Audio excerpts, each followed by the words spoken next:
마태복음 24장. 예수님께서 성전을 떠나 걸어가실 때 제자들이 와서 성전 건물을 가리켜 보였습니다. 예수님께서 말씀하셨습니다. 너희가 이 모든 것을 보고 있지 않느냐? 내가 너희에게 진정으로 말한다. 여기에 있는 돌 하나도 돌 위에 남지 않고 다 무너질 것이다. 예수님께서 올리브산 위에 앉아 계실 때 제자들이 조용히 와서 말했습니다. 이런 일들이 언제 일어날지 말해 주십시오. 선생님께서 다시 오시는 때와 세상의 마지막 때에 어떤 징조가 있겠습니까? 예수님께서 대답하셨습니다. 아무도 너희를 속이지 못하게 조심하여라. 많은 사람들이 내 이름으로 와서 내가 바로 그리스도다 라고 말할 것이다. 그리고 많은 사람들을 속일 것이다. 또한 너희는 전쟁에 대한 소식과 소문을 들을 것이다. 그러나 두려워하지 마라. 이런 일들은 반드시 일어나야 한다.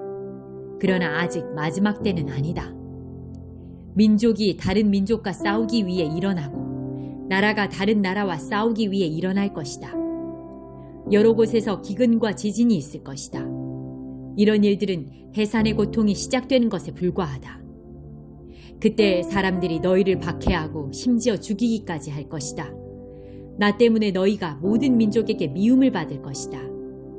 그때 많은 사람들이 넘어질 것이며 서로를 넘겨주고 미워할 것이다. 그리고 많은 거짓 예언자들이 일어나 많은 사람들을 속일 것이다.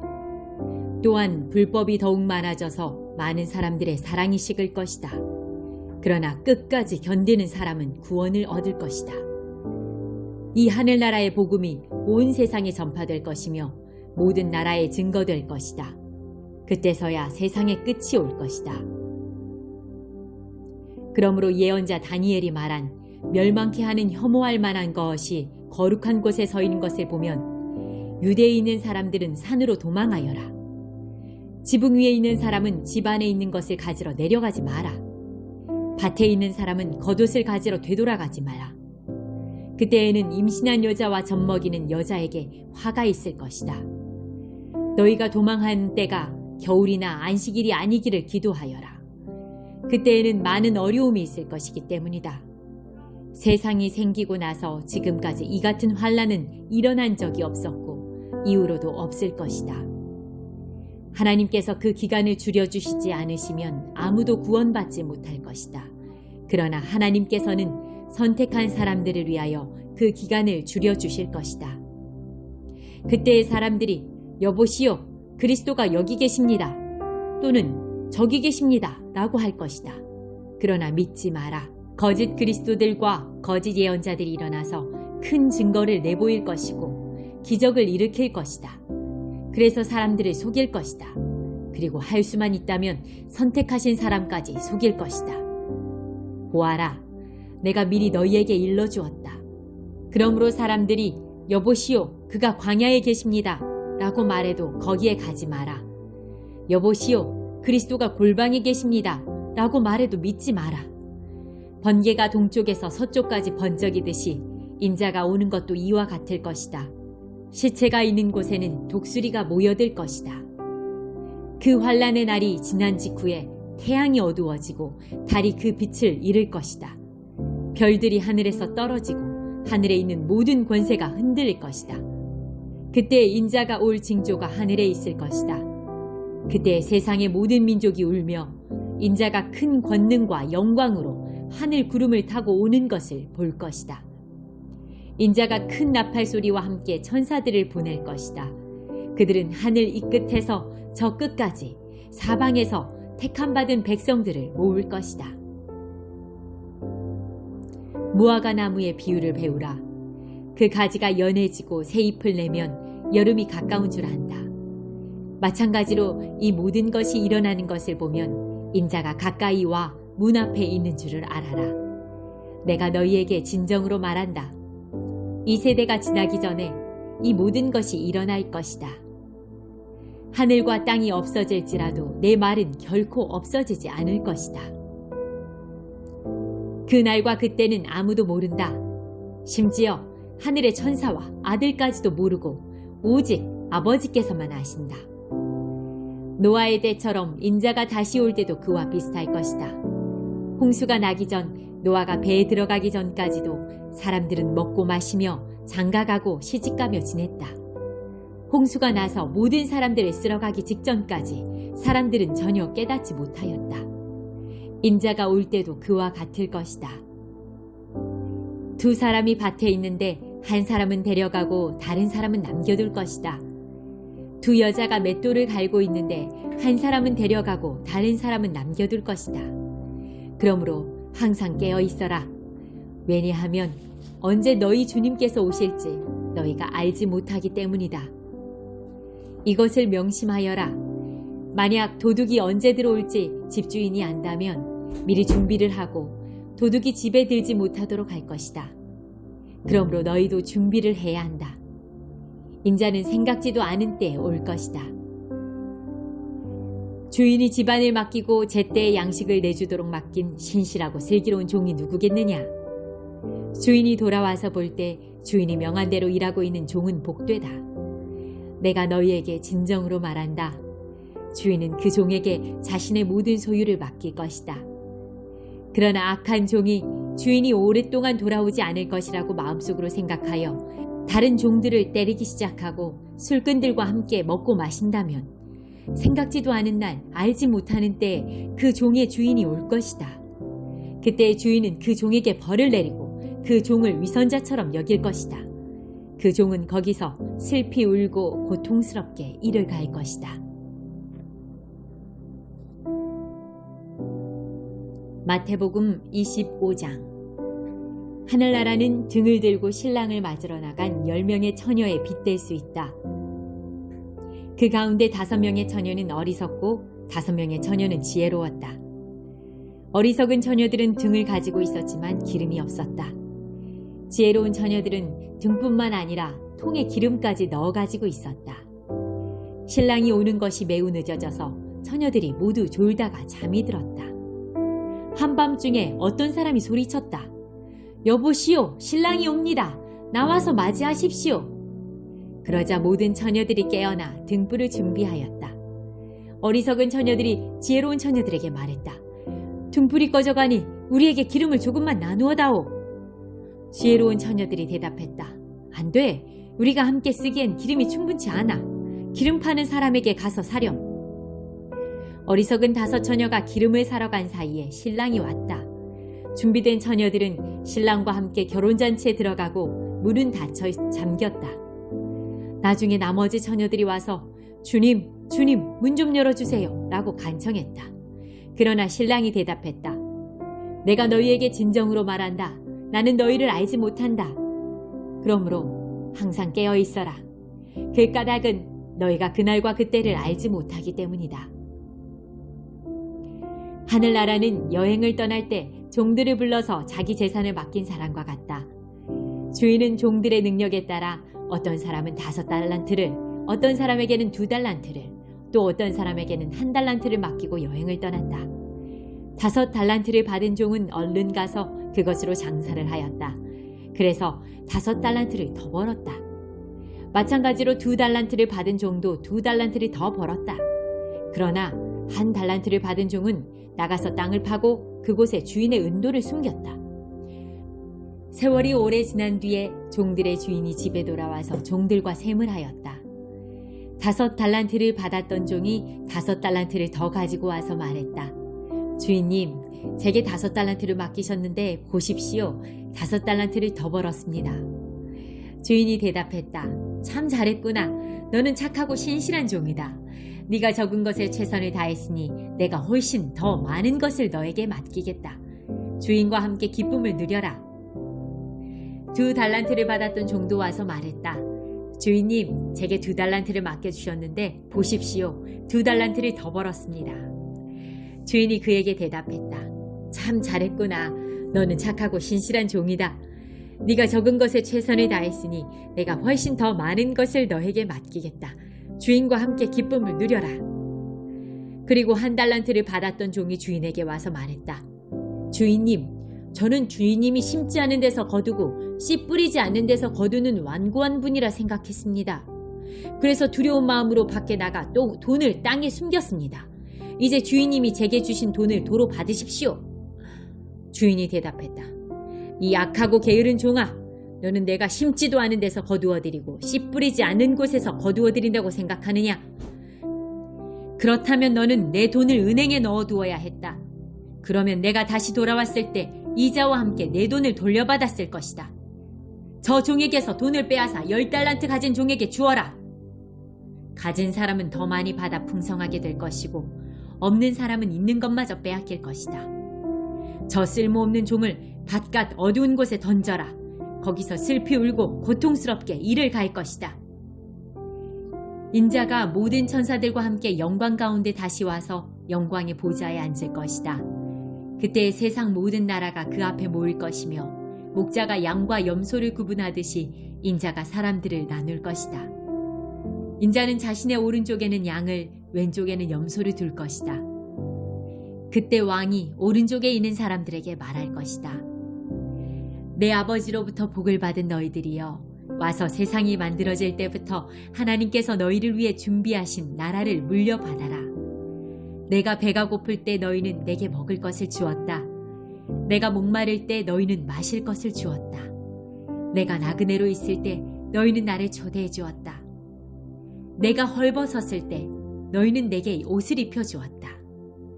내가 아플 때 너희는 나를 돌봐 주었다. 내가 감옥에 있을 때 너희는 나를 찾아 주었다. 그때 의로운 사람들이 그에게 대답할 것이다. 주님, 언제 주님께서 배고프신 것을 보고 우리가 음식을 주었습니까? 언제 목마른 것을 보고 마실 것을 주었습니까? 언제 나그네 된 것을 보고 우리가 초대하였습니까? 언제 헐벗으신 것을 보고 우리가 옷을 입혀 주었습니까? 언제 감옥에 있는 것을 보고 또 아프신 것을 보고 우리가 찾아갔습니까? 그때 왕이 대답할 것이다. 내가 진정으로 너희에게 말한다. 보잘것없는 사람에게 한 일, 곧 너희가 이 형제들 중 가장 보잘것없는 사람에게 한 일이 곧 나에게 한 것이다. 그리고 나서 왼쪽에 있는 사람들에게 이렇게 말할 것이다. 저주받은 자들아, 내게서 떠나 악마와 그 부하들을 위해 준비한 영원한 불에 들어가거라. 내가 배가 고플 때 너희는 내게 아무것도 주지 않았다. 내가 목마를 때 너희는 마실 것도 주지 않았다. 내가 나그네 되었을 때 너희는 나를 초대하지 않았다. 내가 헐벗었을 때 너희는 내게 아무것도 입혀주지 않았다. 내가 아플 때나 감옥에 있을 때 너희는 나를 돌보지 않았다. 그때 사람들이 대답할 것이다. 주님, 언제 주님이 배고프거나 목마르거나 나그네 되었거나 헐벗었거나 아프거나 감옥에 있는 것을 보고 우리가 돌보지 않았습니까? 그때 왕이 대답할 것이다. 내가 너희에게 진정으로 말한다. 이 사람들 가운데 가장 작은 자 한 사람에게 하지 않는 것이 곧 나에게 하지 않은 것이다. 이 사람들은 영원히 형벌을 받게 될 것이다. 그러나 의로운 사람들은 영원한 생명에 들어갈 것이다. 마태복음 26장. 예수님께서 이 모든 말씀을 마치셨을 때입니다. 예수님께서 제자들에게 말씀하셨습니다. 너희도 알다시피 이틀 뒤가 유월절이다. 그때 인자는 넘겨져 십자가에서 죽을 것이다. 그때 대제사장과 장로들이 가야바라고 하는 대제사장 공관에 모였습니다. 그들은 조용히 예수님을 잡아 죽일 계획을 세웠습니다. 그러나 그들은 명절 기간에는 안 돼. 사람들 사이에 폭동이 일어날 수 있으니까 라고 말했습니다. 예수님께서 베다니에서 문둥병에 걸렸던 시몬의 집에 계셨을 때입니다. 한 여자가 비싼 향유 한 병을 가지고 와 식사하고 계시는 예수님의 머리에 이 향유를 부었습니다. 이 광경을 본 제자들이 화를 냈습니다. 왜 이 값비싼 향유를 낭비하는 것이요? 그것을 비싼 값에 팔아서 가난한 사람들에게 줄 수도 있었을 텐데. 예수님께서 이것을 아시고 말씀하셨습니다. 왜 이 여자를 괴롭히느냐? 그는 나에게 좋은 일을 하였다. 가난한 사람들은 항상 너희 가운데 있을 것이다. 그러나 나는 너희와 항상 함께 있지 않을 것이다. 이 여자는 내 몸에 향유를 부어 내 장례를 준비한 것이다. 내가 진정으로 너희에게 말한다. 온 세상에 복음이 전해지는 곳마다 이 여자가 한 일도 전해져 그를 기억할 것이다. 그때 12제자 가운데 한 명인 가룟 출신의 유다가 대제사장들에게 갔습니다. 가룟 유다가 말했습니다. 내가 예수를 당신들에게 넘기면 나에게 얼마를 주겠소? 제사장들은 유다에게 은 30개를 주었습니다. 그 후부터 유다는 예수님을 넘길 기회를 노렸습니다. 무교절의 첫 번째 날에 제자들이 예수님께 와서 말했습니다. 유월절 음식을 어디에다 준비할까요? 예수님께서 대답하셨습니다. 성 안에 들어가 한 사람에게 이렇게 말하여라. 선생님께서 때가 가까웠으니 당신 집에서 제자들과 함께 유월절을 보내겠다고 말씀하십니다. 제자들이 예수님께서 말씀하신 대로 행하여 유월절을 준비하였습니다. 그날 저녁에 예수님께서 12명의 제자들과 함께 음식을 드시기 위해 앉으셨습니다. 모두들 식사를 하고 있을 때 예수님께서 말씀하셨습니다. 내가 너희에게 진정으로 말한다. 너희 중에 하나가 나를 배반할 것이다. 제자들은 매우 슬퍼하며 한 사람씩 예수님께 묻기 시작했습니다. 주님, 제가 그 사람은 아니지요? 예수님께서 대답하셨습니다. 나와 함께 그릇에 손을 넣는 자가 나를 배반할 것이다. 성경에 쓰여진 대로 인자는 떠나갈 것이다. 그러나 인자를 넘겨주는 그 사람에게는 화가 있다. 차라리 태어나지 않았더라면 자신에게 더 좋았을 것이다. 예수님을 배반한 유다가 예수님께 말했습니다. 선생님, 설마 제가 그 사람입니까? 예수님께서 그에게 네가 말했다 하고 대답하셨습니다. 식사 때에 예수님께서는 빵을 들어 감사기도를 드리시고 그것을 떼어 제자들에게 주시며 말씀하셨습니다. 받아 먹어라. 이것은 내 몸이다. 또한 예수님께서 잔을 들어 감사하신 후 그것을 제자들에게 주시며 말씀하셨습니다. 너희 모두 이것을 마셔라. 이것은 죄를 용서하기 위하여 많은 사람들을 위해 붓는 나의 피, 곧 언약의 피다. 내가 너희에게 말한다. 내가 아버지의 나라에서 너희와 함께 새롭게 마시는 그날까지 지금부터는 포도 열매로 빚은 것을 마시지 않을 것이다. 그들은 찬송을 부르고 올리브산으로 올라갔습니다. 예수님께서 제자들에게 말씀하셨습니다. 오늘 밤 너희는 모두 나를 버릴 것이다. 성경에 이렇게 쓰여 있다. 내가 목자를 칠 것이니 양이 흩어질 것이다. 그러나 내가 살아난 뒤에 너희보다 먼저 갈릴리로 갈 것이다. 베드로가 말했습니다. 다른 모든 제자들이 주님을 버릴지라도 저는 결코 버리지 않겠습니다. 예수님께서 대답하셨습니다. 내가 진정으로 너에게 말한다. 바로 오늘 밤 닭이 울기 전에 네가 나를 3번이나 모른다고 할 것이다. 베드로가 예수님께 말했습니다. 주님과 함께 죽을지라도 결코 주님을 모른다고 하지 않을 것입니다. 다른 제자들도 모두 똑같이 말했습니다. 그때 예수님께서 제자들과 함께 겟셋마네라고 불리는 곳으로 가셨습니다. 예수님께서 제자들에게 말씀하셨습니다. 내가 저기에 가서 기도하는 동안 여기 앉아 있어라. 그리곤 베드로와 세베대의 2 아들을 데리고 가셨습니다. 예수님께서는 매우 근심하시며 괴로워하기 시작하셨습니다. 예수님께서는 세 제자에게 말씀하셨습니다. 내 마음이 괴로워 죽을 지경이다.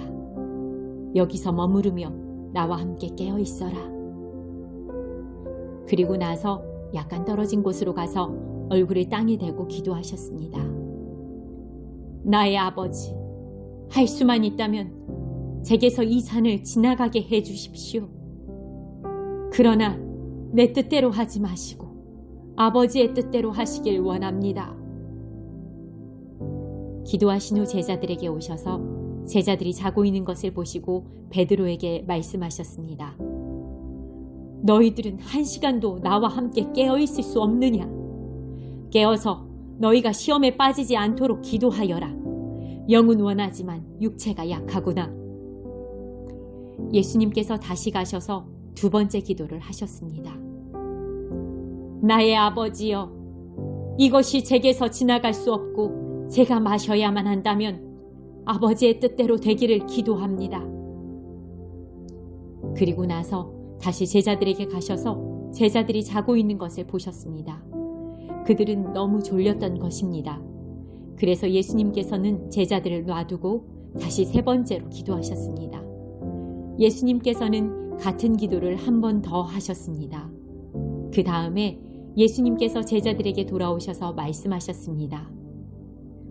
아직도 자고 있고 쉬고 있느냐? 보아라, 때가 가까이 왔다. 인자가 죄인들의 손에 넘겨진다. 일어나라, 가자. 나를 배반한 사람이 가까이 오고 있다. 예수님께서 말씀하시는 동안 12 제자 가운데 하나인 유다가 왔습니다. 대제사장과 백성들의 장로들이 보낸 많은 사람들이 칼과 몽둥이를 들고 유다와 함께 왔습니다. 예수님을 배반한 유다가 이들에게 내가 입맞추는 사람이 바로 그 사람입니다. 그를 잡으시오. 라며 신호를 정해 주었습니다. 곧바로 유다는 예수님께 가서 말했습니다. 선생님, 안녕하십니까? 그러면서 입을 맞추었습니다. 예수님께서 친구여, 무엇하러 여기에 왔느냐? 하고 묻자 사람들이 와서 예수님을 붙잡았습니다. 그러자 예수님과 함께 있던 제자 중 한 사람이 칼을 뽑았습니다. 그리고 대제사장의 종에게 칼을 휘둘러 그 종의 귀를 잘랐습니다. 예수님께서 그에게 말씀하셨습니다. 칼을 도로 제자리에 꽂아라. 칼을 쓰는 사람은 칼로 죽일 것이다. 너는 내가 내 아버지께 말씀드리면 즉시 12군단도 넘는 천사들을 보내주실 것을 생각하지 못하느냐. 그러나 만일 그렇게 하면 이 일이 반드시 일어난다고 한 성경 말씀이 어떻게 이루어지겠느냐. 그리고 나서 예수님께서 사람들에게 말씀하셨습니다. 너희는 마치 강도를 잡을 것처럼 칼과 몽둥이를 가지고 왔구나. 내가 성전에 앉아 매일 가르쳤지만 너희는 나를 잡지 않았다. 이 모든 것은 예언자의 글을 이루기 위해 일어난 것이다. 그때 모든 제자들이 예수님을 버리고 도망갔습니다. 예수님을 잡은 사람들이 예수님을 대제사장 가야바에게로 끌고 갔습니다. 거기에는 율법학자들과 장로들이 모여 있었습니다. 베드로가 예수님과 멀찍이 떨어져 따라가 대제사장의 공관 마당에 들어갔습니다. 그리고 결과를 보려고 경비원들 틈에 끼어 함께 앉았습니다. 대제사장들과 전체 의원들이 예수님을 죽이기 위해 예수님을 고소할 거짓 증거를 찾으려고 하였습니다. 많은 거짓 증인들이 나왔으나 아무 증거도 얻지 못하던 중 마침내 2 사람이 나왔습니다. 이들은 이 사람이 나는 하나님의 성전을 헐고 그것을 3일 만에 다시 세울 수 있다 라고 말했습니다. 라고 증언했습니다. 대제사장이 일어서서 예수님께 물었습니다. 당신은 아무 대답도 하지 않겠소?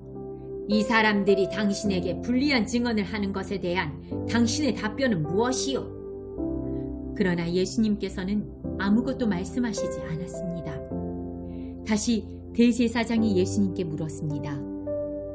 내가 살아계신 하나님께 맹세하고 당신에게 명령하니 우리에게 말하시오. 당신이 하나님의 아들 그리스도요. 예수님께서 대답하셨습니다. 내가 말했다. 그러나 내가 너희에게 말한다. 이제 이후로 인자가 전능하신 자의 오른쪽에 앉아있는 것과 하늘 구름을 타고 오는 것을 볼 것이다. 그러자 대제사장이 자기 옷을 찢으며 말했습니다. 이 사람이 하나님을 모독했다. 더 이상 증인이 필요 없다. 여러분 모두가 이 사람이 하나님을 모독하는 것을 들었다. 어떻게 생각하는가? 사람들이 대답했습니다. 죽어 마땅합니다. 그리고 사람들은 예수님의 얼굴에 침을 뱉고 주먹으로 치고 손바닥으로 때리며 그리스도야, 누가 너를 때렸는지 맞춰보아라 하고 말했습니다.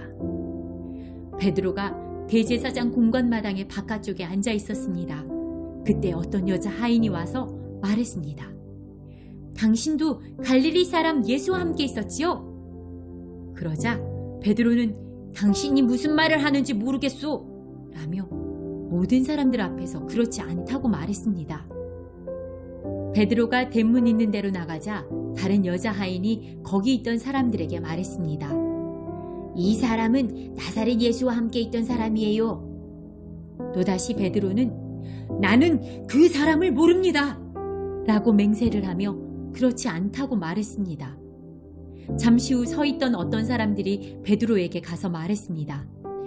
분명히 너는 그들과 한패다. 네 말씨를 보니 틀림없다. 그러자 베드로는 저주를 하며 맹세했습니다. 나는 저 사람을 모릅니다. 그러자 바로 닭이 울었습니다. 베드로는 지난번 예수님께서 자기에게 하신 말씀이 기억났습니다. 닭이 울기 전에 너는 나를 3번이나 모른다고 할 것이다. 베드로는 밖으로 나가 몹시 울었습니다.